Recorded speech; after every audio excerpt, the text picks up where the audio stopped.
के चैनल में आपका हार्दिक स्वागत है। आज हम भारत की राजधानी दिल्ली के अंदर हम बात कर रहे हैं शादरा विधानसभा क्षेत्र से।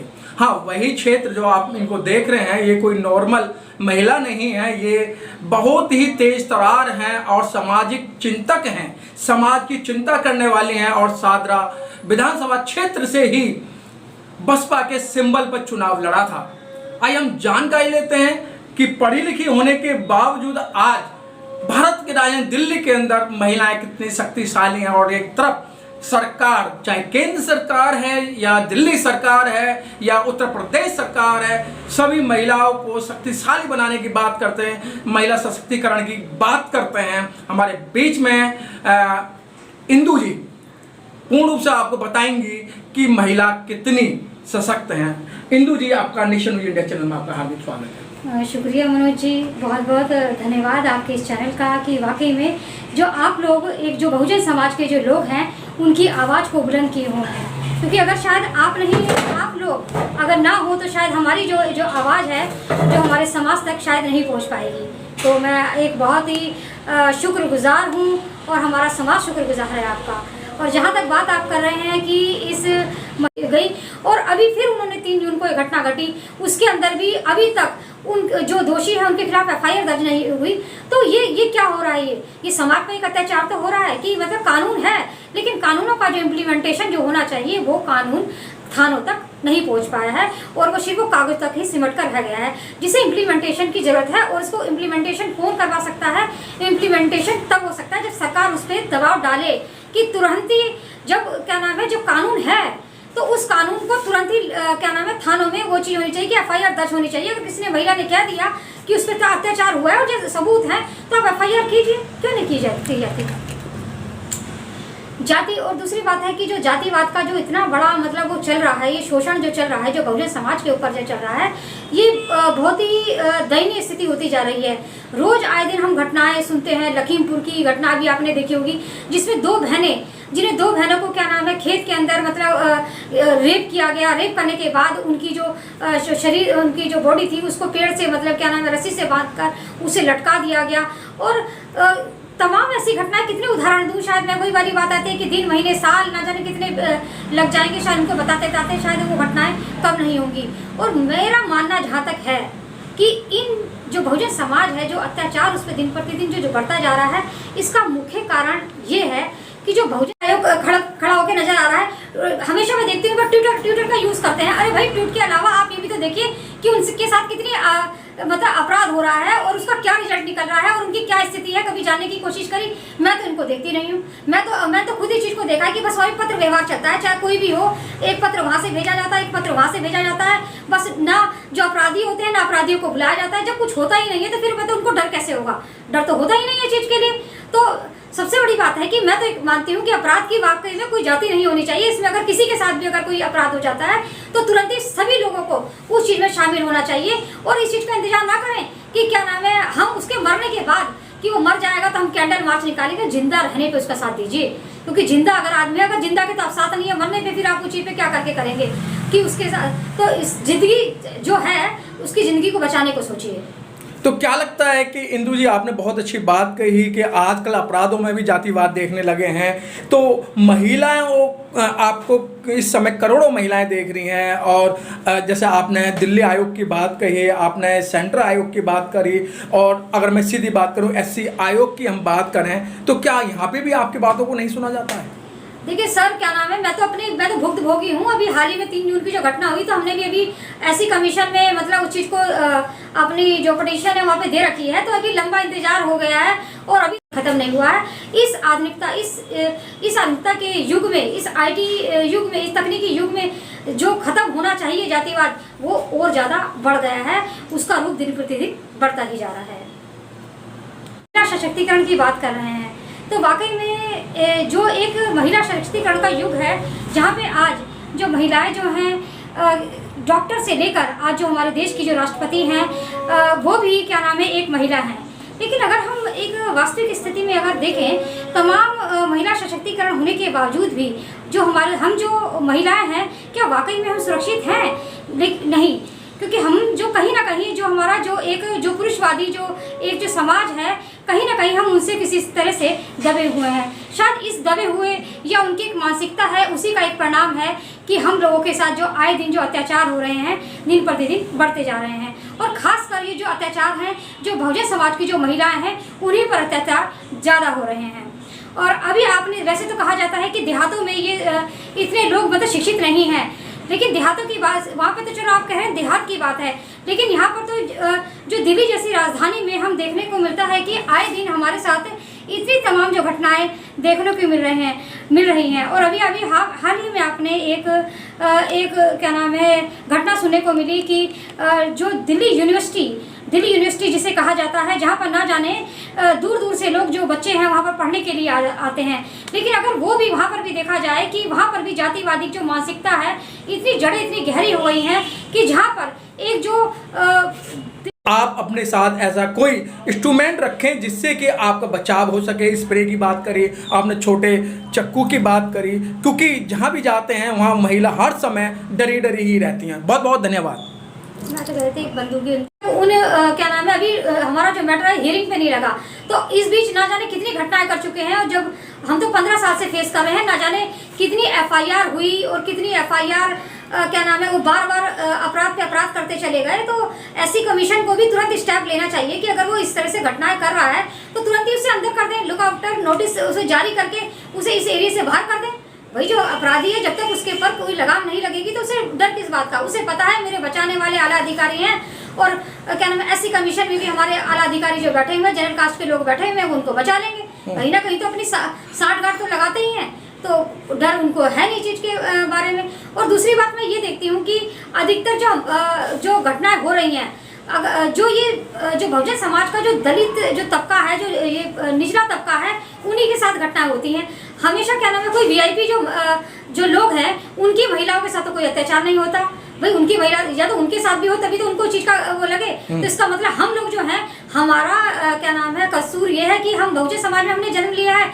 ये हमारा कसूर ये है कि हम गरीब हैं, हम लोगों को अपनी आवाज़ उठाने का कोई हक नहीं है। अगर हम अपनी आवाज़ उठाते हैं तो हमारी आवाज़ को दबाने के लिए हमारे साथ इस तरह का जघन्य अपराध किया जाता है। तो या हमारी महिलाएं नहीं होती, या ये कारण है, कुछ ना कुछ तो भाई इनकी मानसिकता है। तो मैं तो मानती हूँ कि वैसे कहते हैं कि जातिवाद खत्म हो चुका है, ये चीज़ खत्म हो चुका है, लेकिन मैं मानती हूँ कि तमाम जो लोग थे और जो मतलब जो बहुजन दूसरे समाज की जो सड़ जाति की जो महिलाएं थी, वो रोड पे उतर गई, पूरा मीडिया था वो रोड पे उतर गया। लेकिन जब क्या नाम है जो हमारी जो बहुजन समाज की जो लड़की होती है, चाहे वो दिल्ली कैंट की घटना हो, चाहे अभी डॉक्टर रितु जो असिस्टेंट प्रोफेसर उनके साथ कोई घटना होती है, या शादरा की हमारे साथ घटना होती है, तो जो ये पूरा जो तमाम जो पार्टियां हैं, चाहे आम आदमी पार्टी हो, चाहे BJP हो, चाहे कांग्रेस हो, या सड़ जाति की जो दूसरी जो महिलाएं होती हैं, जो संगठन है, वो हमारे साथ मतलब सड़कों पे नहीं उतरता। तो है कहीं ना कहीं इस चीज़ को हम लेके चलेंगे कि वाकई में जो अपराध की भी जाति है, अपराध की को भी एक जातिगत आधार पर बनाकर तब उस चीज़ को मतलब करा जाता है कि यानी कि अगर सड़ जाति की अगर महिला के साथ हो तो यानी पूरा मतलब देश उसके अंदर शामिल हो जाएगा, सभी सड़ जाति के लोग शामिल हो जाएंगे। लेकिन अगर जो ऐसे समाज और उसके अंदर हमारा जो बहुजन समाज की जो महिला होगी या पुरुष होंगे, वो भी उन सड़ जाति की महिला के साथ जो अपराध होता है उसके अंदर शामिल हो जाते हैं। लेकिन जब हमारे साथ कोई अपराध होता है तो ये लोग जो है पूरी मौन चुप्पी साध लेते हैं। कहीं मुझे महिला आयोग, दिल्ली महिला आयोग नजर नहीं आता, ना ही मुझे सेंट्रल मतलब राष्ट्रीय महिला आयोग भी कहीं पे मुझे नजर नहीं आता। आप कोई भी एक चीज बता के दे दें कि इन जो डॉक्टर रितु का मामला हो, दिल्ली कैंट का मामला हो, या शादरा की घटना हो, आपने कहीं पर देखा कि क्या नाम है राष्ट्रीय महिला आयोग कहीं पे किसी के साथ खड़ा हुआ नजर आ रहा है, या क्या नाम है दिल्ली महिला प्रतिदिन बढ़ते ही जा रहे हैं। इंदू जी, देखने में आया है कि अगर गुनाह तो गुनाह है, गुनाह की कोई जाति नहीं होती है, ना उसका कोई मजहब होता है। लेकिन बड़े पैमाने पे देखा गया है कि जब कभी अपर कास्ट की महिलाओं के साथ में इस तरीके की जघन्य अपराध होता है तो सारा बहुजन समाज के लोग रोडों पे आते हैं, उसको न्याय मांगने की बात करते हैं और जब मनीषा के केस की बात कर रहे हैं, जैसे कि आपने पालम का केस बताया या आपने जो अभी दूसरी जगह का केस बताया गया, लेकिन वहाँ अपर कास्ट के लोग दिखाई नहीं देते, तो ये क्या कारण है कि मतलब जो एससी समाज से, दलित समाज से जो बलात्कार होगा वो घटना नहीं कहलाती है, लेकिन अपर कास्ट के साथ जो घटना होगी उसे आप घटना समझेंगे और उसको न्याय देने की बात करेंगे, उन परिवारों को करोड़ों रुपए आप देंगे, उनको नौकरियां देने की बात करेंगे, और जहां दलित महिलाओं के साथ में होता है तो उन्हें न्याय नहीं मिलता है, यहाँ तक कि उनकी बॉडी को पेट्रोल से जला दिया जाता है, तरह तरह के उन पर आरोप लगाए जाते हैं। तो क्या कारण है मैडम? सर मनोज जी, सबसे बड़ी बात यह है कि कहा जाता है कि अपराध की कोई जाति नहीं होती, लेकिन मैं मानती हूँ कि आज भी मतलब क्या नाम, अगर राजनीतिक तौर पे अगर लोग जो इस चीज़ को बना रहे हैं कि अपराध की भी एक जाति होती है। अभी आपने देखा होगा कि उत्तराखंड में जो हमारी एक बहन है अंकिता, जिसके साथ मतलब एक जघन्य अपराध हुआ, वहाँ पर मैंने खुद देखा सोशल मीडिया पे कि आम आदमी पार्टी के समाज का, अभी आपने देखा कि बिल्किस बानो, अभी महत्वपूर्ण जो मुद्दा इतना जोर शोर से मतलब सोशल मीडिया पे तमाम जो चैनलों पे सबने मीडिया ने उठाया अभी चीज़ को, कि इसका एक कारण ये भी है कि बिल्किस जैसी जो बानो, जिसके साथ इतना अत्याचार हुआ, उसके परिवार के सदस्यों को ख़त्म कर दिया गया, उसके साथ गैंग रेप करा गया, और वो प्रेग्नेंट होने के बावजूद उसके साथ गैंग रेप हुआ, और इतनी घटना होने के बावजूद उनको जो दोषी थे उनको मतलब सजा काट रहे थे, लेकिन उनको उसी दिन, जिसमें क्या नाम है 15 अगस्त के दिन, जहाँ मोदी जी क्या नाम है देश के नाम, महिला की सुरक्षा के नाम पर लाल किले से भाषण दे रहे हैं, वहाँ पर गुजरात सरकार कुछ आपस में मतलब जो भी एक टाई अप करके उन जो कैदियों को जिन्होंने इतना जघन्य अपराध किया था, उसी दिन फूल मालाओं से उनको मतलब उनका स्वागत किया जाता है, उन्हें छोड़ दिया जाता है, उन्हें बरी कर दिया जाता है। तो अत्याचार आप बताइए कि बढ़ेगा कि नहीं बढ़ेगा? मैं तो मानती हूँ बढ़ेगा ही।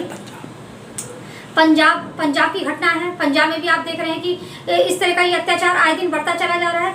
तो आप किस तरह से उसको मतलब मानते हैं? कि मैं तो मानती हूँ कि शादी अत्याचार खत्म होने की बजाय, जो कहते हैं कि अब जो 75 से आज़ादी के 75 साल हो गए हैं, जब हमें एक अधिकार होना चाहिए, हमें आज़ाद भारत में एक सांस लेनी चाहिए, लेकिन जो बहुजन समाज है पूरी तरह से आज़ाद नहीं हुआ है, उस पर अत्याचार कम होने की बजाय वो महिला सुरक्षित हो सकती है। और तमाम जो हाथरस की घटना को देखा जाए, जिसके अंदर मतलब उसको रेप किया जाता है, तब उसकी उसका जो पार्थिव शरीर है उसे बिना बताए ही उसे जला दिया जाता है। तो ये तमाम चीज़ें, आप कहाँ पे महिला सुरक्षित है? ये सुरक्षा की जो भावना है सिर्फ मुझे लगता है कि जो कागजों तक ही सीमित रह गई हैं। और मैं देखती हूँ कि जो बातें होनी चाहिए, जो सरकार जो बड़ी जो बातें कहती हैं कि महिला सुरक्षा, बेटी बचाओ, जब आप बेटी बचेगी नहीं तो बेटी पढ़ेगी कहाँ से? तो ये जो बातें हैं मैं मानती हूँ कागजी बातें हैं। और तमाम जो घटनाएं हो रही हैं उनका रिजल्ट तो कोई सामने आ नहीं रहा है। तमाम लोग जो होते हैं, तमाम जो संगठन हैं कैंडल मार्च करते हैं बेचारे, फिर भी मानती हूँ कि वो कोशिश तो कर रहे हैं, लेकिन सरकार का भी एक स्टेप बनता है कि वो इन जो अपराधी हैं उन्हें सजा का जो प्रावधान है वो तुरंत ही होना चाहिए। इतनी लंबी जो चीज़ें होती हैं जांच पे लगा दी जाती हैं, जांच का परिणाम क्या होता है? मैं तो मानती हूँ, मैं तो खुद इस चीज़ से भुक्तभोगी हूँ कि एक शाहदरा में भी एक ऐसी घटना हुई, हम तो खुद एट्रोसिटी के शिकार हैं, हमने इस चीज़ को झेला कि जिसमें हमें एक स्वर्ण जाति के लोगों ने मतलब इतना परेशान किया, यहाँ तक कि हमारा जो परिवार का जो चिराग जिसे कहते हैं, जो परिवार की एक लाठी थी, उसको मतलब एक साजिश के तहत ख़त्म कर दिया गया। और वो उसका जो साथ देने वाला जो एक स्वर्ण समाज के जो पुलिस के आला अधिकारी, तमाम लोग इसमें शामिल रहे जो उनको बचाने की कोशिश की। जाति की जो महिलाएं हैं आज वो भी जो एक उच्च पदों पर हैं, अच्छा बोल रही हैं, खा रही हैं, अच्छी पदों पे अच्छी सैलरी ले रही हैं, वो बाबा साहब की बदौलत ही ले रही हैं। मगर वो अपने आप को शायद बाबा साहब की एहसान को मानने को तैयार नहीं है।